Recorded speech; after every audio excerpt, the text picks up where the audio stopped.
Dictatorship and Authoritarian Rule Research Project. Nicolae Ceaușescu. Introduction to Liberalism. Before diving in, let's understand what liberalism is at its core. It's a political ideology centered on individual rights, freedom, equality, and democracy. Liberal societies prioritize civil liberties like freedom of speech and assembly while also aiming for equality under the law. They advocate for limited government intervention in personal and economic matters, promoting a market economy based on meritocracy. Identifying a liberal nation hinges on upholding these values within its governance and society. Liberal democracies have institutions safeguarding individual rights and ensuring accountability, with free and fair elections, and a free press playing crucial roles. In essence, liberalism fosters a society where individual rights are protected, freedom thrives, and democracy flourishes, prioritizing the well-being and agency of each citizen while balancing personal liberty with collective responsibility. Introduction to the dictator. My dictator of choice is Nicolae Ceaușescu. He ruled Romania from 1965 until his defeat in 1989. Ceaușescu was born in 1918 in the village of Ceaușescu. He rose from humble beginnings to become one of the most well-known rulers of the 20th century. He quickly and carefully rose to power in the Romanian Communist Party, eventually becoming General Secretary in 1965, taking over Georgiu Dej.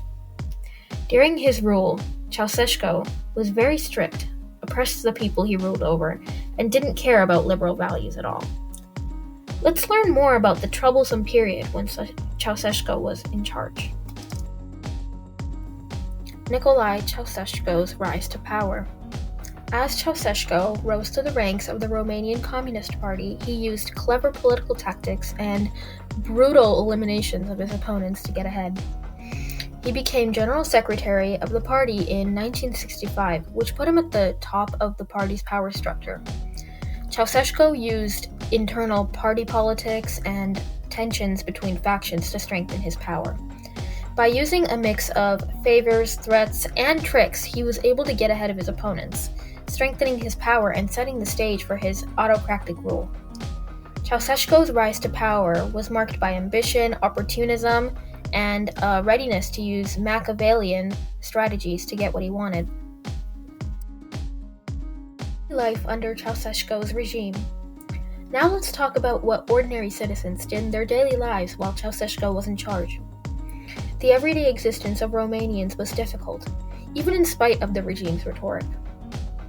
It was hard to find work because the economy wasn't being managed well, and because of Ceaușescu's bad policies, like making everyone work in factories and turning farms into cooperatives.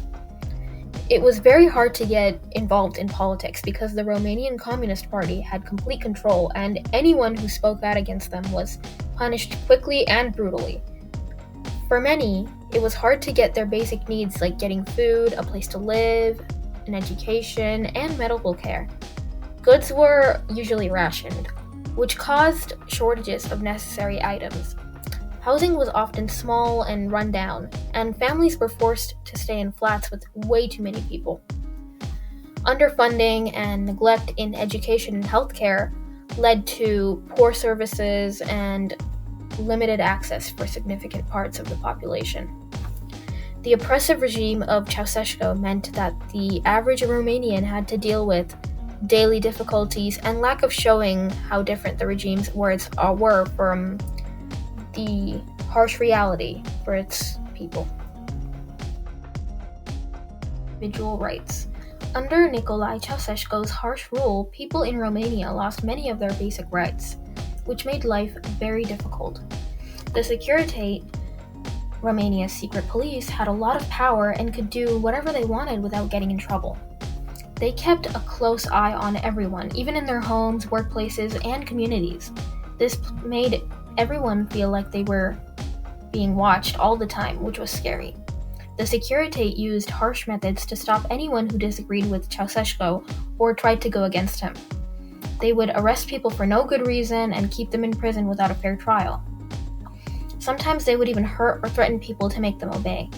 People were always worried that if they said anything bad about the government, even just a little bit, they would get in big trouble. If someone seemed like they might be against Ceaușescu, their neighbors or co-workers might report them to the authorities. Nationalism and propaganda. Ceaușescu employed nationalism and propaganda to maintain his grip on power with meticulous detail. He nurtured a cult of a personality, presenting himself not just as a leader, but as the sole savior of Romania, its guardian against external threats and the embodiment of its greatness. Through carefully orchestrated events, propaganda campaigns, and state-controlled media, Ceaușescu projected an image of himself as an indispensable figure of the nation's destiny. The regime's propaganda machine worked tirelessly to glorify Romania, often distorting reality to present the country as a bastion of progress and prosperity under Ceaușescu's rule.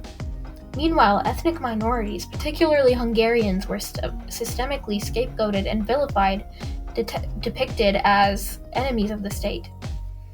By fostering a sense of unity against those possible threats, Ceaușescu consolidated his power and suppressed dissent, all under the guise of projecting the nation's interests. Secret police and fear tactics. The Securitate, Ceaușescu's notorious secret police force, operated as the iron fist of his regime, instilling fear and terror among the populace. Utilizing a vast network of informants and surveillance techniques, they monitored every aspect of citizens' lives, from workplace conversations to private gatherings. Those suspected of dissent or opposition faced brutal repercussions, including arbitrary arrests, torture, and even disappearance. The mere whisper of criticism against the regime could lead to swift and severe punishment, sending a chilling message throughout society. The Securitate's reign of terror created a persuasive atmosphere of fear, where individuals dared not speak out or challenge Ceaușescu's authority for fear of reprisal.